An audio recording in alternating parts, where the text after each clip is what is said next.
Good evening and welcome at Edublox's webinar series Beyond the Label. We are starting with part 2, which is memory, the brain's filing system.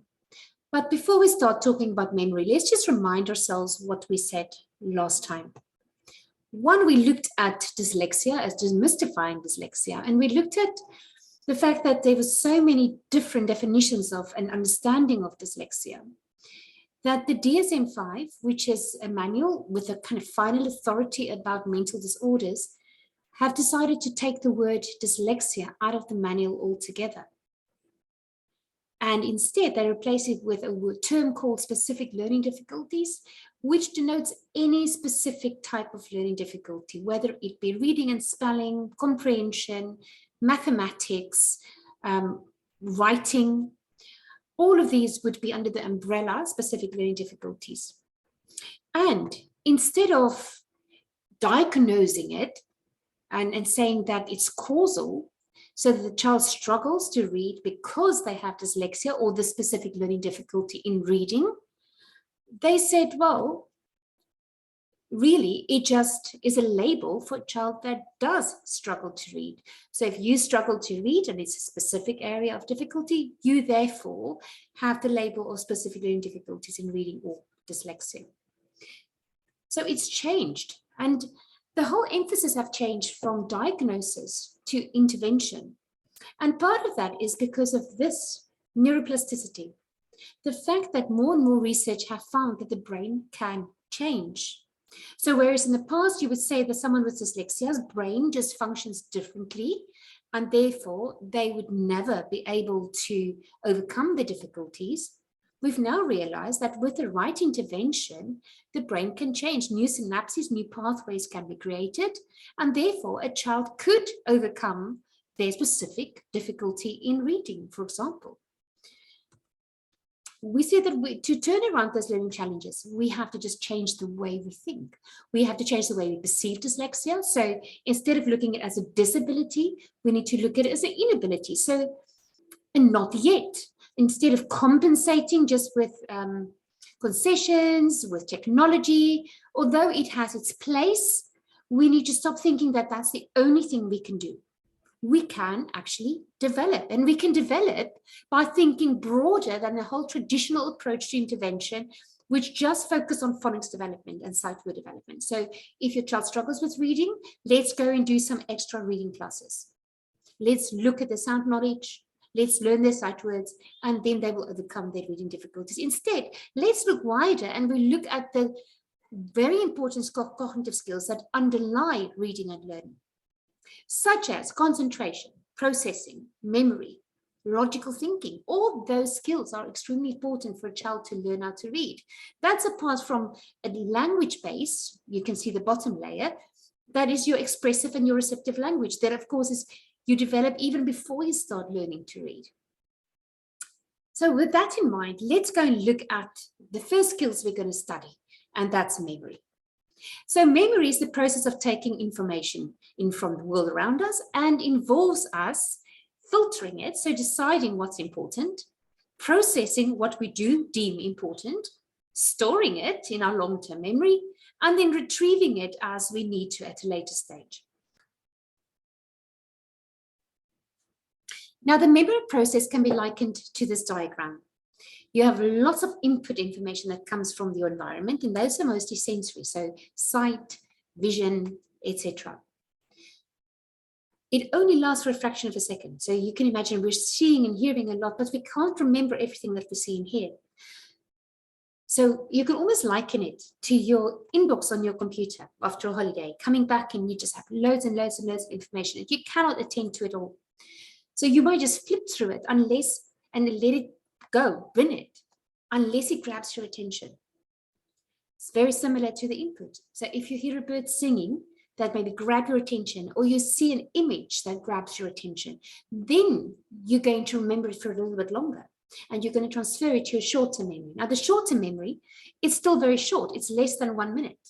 But what it does, it just holds that information long enough for you to actually decide whether it's something that you want to attend to, something you want to remember, or whether it's something you're going to forget. So looking at it as your follow-up. So once you've just browsed through everything and decided, go, these ones I want to give a little bit of attention to, you open it up and you read this one, and then you decide, do I want to remember it, or do I want to keep it and store it, or do I want to delete it?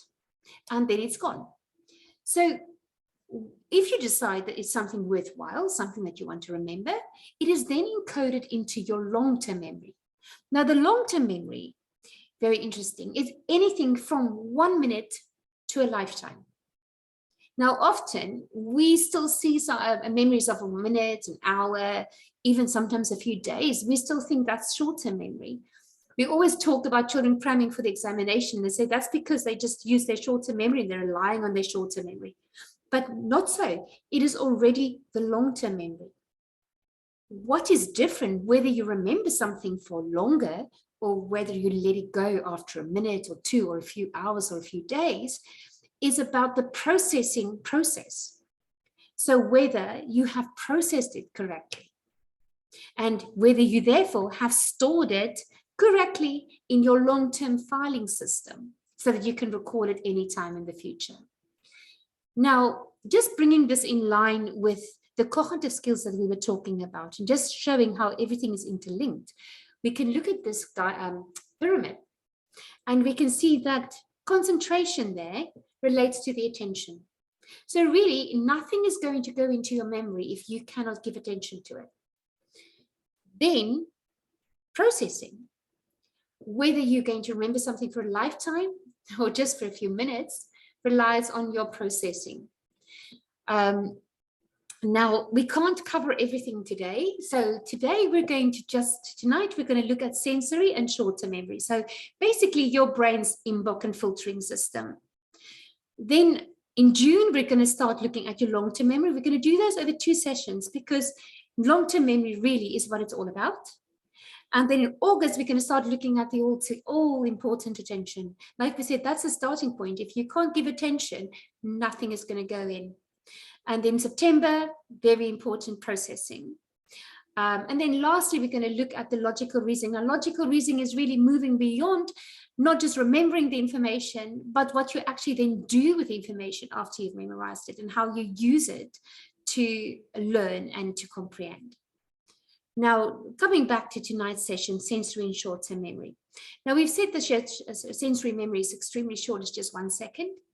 And if we look at the important ones for learning, we need to look at the iconic particularly, which is, of course, your visual, and we need to look at your echoic. Now, the iconic is very important for instant letter word recognition in reading.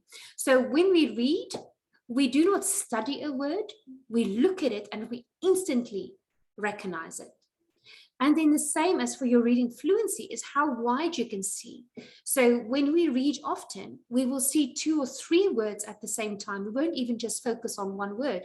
So if you have a very wide eye span or a very wide glimpse of things, you're going to be able to read more fluently. Then your echoic or your auditory one is very important for receptive language and communication. So if someone talks to you, you need to hear the words that they are saying, and you have to be able to retain it and manipulate or process it so that you can have a response. So those 2 are really the ones that are important for learning. Now, we're going to do a quick test of your iconic. Now, we can't get your results back, but I want you to focus just on this cross for a minute. And I'm going to show you an image really quickly, and then I want you to see if you can remember it. Now, that will just give you a little bit of experience of what iconic memory is all about. So be ready. Okay, now I wonder who of you were able to see that. I'm not going to go over it, but if you don't give attention, you're going to miss it. If you don't have a wide eye span, you're going to miss it. So this is very much what we experience when we read. So how do we develop our iconic memory? Now, firstly, you can flash, just like I flashed that digits to you, you can flash to your child. You can flash letters, numbers, words, images like this, where you have a busy picture with lots of different items on it, and you want to see what they can get with a glimpse of it. Now, you're not going to start with 5 or 6 images. You might start with just 2 and just get the child to just recall 2. If they can recall 2, you might then extend it to 3, extend it to 4, 5. But the important thing is just a fraction of a second. So it should be a very quick flash and then it's gone. Then you can do observation. Observation is just active looking. So I spy with my little eye while you're journeying. Encourages them to really, really look and get things and images to attach their attention. A walk on the garden, in the field, in the beach, and just say, what do you see? And get them to really try and see various different things and name it. Now, for echoic memory, which is your hearing, remember we said that's important for communication, very similar, active listening. So just like you would go out and look to see things and really focus on them, you will go out and try and hear things. Now, in a classroom, very simple, you can ask children to close their eyes for a minute and just focus on everything that they can hear, a pencil falling, someone's breathing, someone coughing, and just really, really actively focus on what they're hearing. Outside, birds singing, the rustling of the trees, the wind, get them just to really focus on what they're hearing. Then making immediate associations. So it really also encourages them to actively learn, listen to what you're saying. So if I say up, you need to associate maybe down or stairs. If I say left, you might say right, or you might say hand. Any association that you might make with that word left. Then Simon Says. Now, when we were children, we played that a lot. Simon Says. Because the children really, really need to actively listen to what you're going to say. And you only say it once, you don't repeat it, and then they have to do the action. So they have to respond quickly to what they're hearing. They have to process very quickly what that means. And then something like musical chairs, where you just pass a parcel until the music stops, or you have to walk around and then stop and find a chair if the music stops. Very important for active listening. Okay. Then shorter memory, like we said, that's a little bit longer, and that memory is important for us just to retain the information long enough to process it. Now, those are generally visual, spatial, and auditory or verbal. Now, let's consider why shorter memory is important for learning. Well, visual memory is the ability to retain any information presented visually, like pictures, symbols, word, letters, etc. And about 80% of the information that we receive is visual. So therefore, it's very important that we're able to retain what we've seen long enough to be able to process it and transfer it to our long-term memory. Spatial memory is also visual, but it has more a relation to the shape or its orientation, such as your B's, D's, P's, and Q's. This shape is very similar, but its orientation is different. And then also for directionality, your left and your right. And then, of course, shape work in mathematics to recognize shape. Then auditory or verbal memory is the ability to remember sounds and information presented orally. So words, sentences, etc.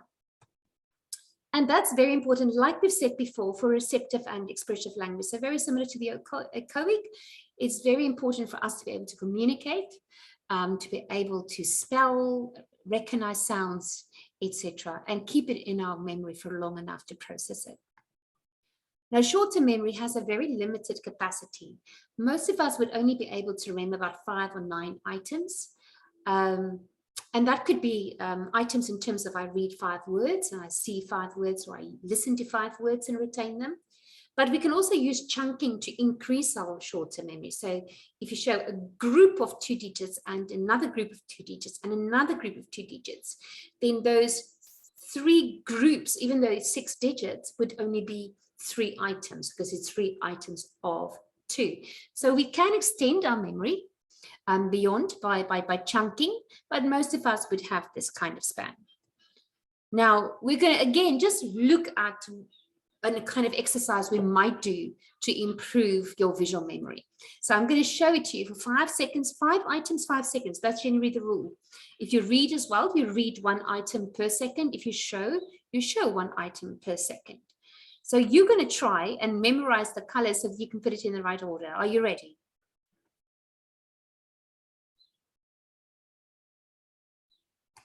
Okay, it's gone. So again, I'm not going to go through it. This was just for you to see, but I hope that that you enjoyed trying to remember those colors. Now, this is one example of how we can improve it. Let's go and have a look at some of those strategies. So apart from what I've done to show you those five bikes, you can do it with digits again, letters again, very similar to the flashing, but now you wouldn't just show it for a fraction of a second. You would show it for 1 second per item. And again, you will start with 2 or 3 and then build it up as your child's or the learner's memory spans increase. I'll show a busy picture like this for 30 seconds and see how much they can then remember from what they have seen when they studied it. You can do it a minute as well if you have younger children or you're just starting with this exercise, and you can try and then reduce the time as it goes along. Now, how would we improve auditory memory? Very, very similar. Instead of just showing, you might just read. So you might read those letters, and the child has to keep their eyes closed and just focus on listening. And then you can ask them to recall it random, or you can ask them to recall it in sequence that they've heard it. So sequential memory, similar to the pictures, you can also ask them to give it randomly or in sequence. Now, ask to collect. So say to them, bring me quickly milk, eggs, sugar. And then they have to run and they have to go and bring it to you very quickly. You can also say something that's unrelated, like keys, potatoes, and leave a shoe, like in this example, random items. And then they have to run and they have to quickly go and find it. And they have to keep it in their mind for long enough to bring the items to you. That's a little bit fun as well. In spelling, you might read, instead of just reading 1 word that a child needs to write down, you might read 2 or 3 words. So they close their eyes, they have to listen to these 3 words, and then they have to write all 3 of the words down in the sequence that you've read it. So that's a very good way to develop your memory through spelling. Okay, now, if your child really struggles with reading and spelling, and you can really realize that your child struggles a lot with memory, and maybe these games and strategies that I've given you may not be sufficient to help them to overcome those difficulties, then Edublox can help. Our activities and our programs are developed to systematically build those skills. Now, our program is developed scientifically. We target those key cognitive skills, and we also work on reading and spelling and maths and learning alongside that. And then if your child isn't struggling, but you would like them to accelerate and really achieve their maximum potential, then Edublox can also help. We're not just for children that struggle, we are also for children that just want to do even better. Okay, now just some testimonials. You're welcome to go to our website, edublox.co.za, and you can go and read the stories that parents are telling. And it's not rehearsed, they don't get a template, or we don't ask them and tell them what to write. This is just what they wanted to say about their children. So please go and read. And if you feel that your child needs that support, please do come and talk to us and see how we can help your child. Thank you very much for listening.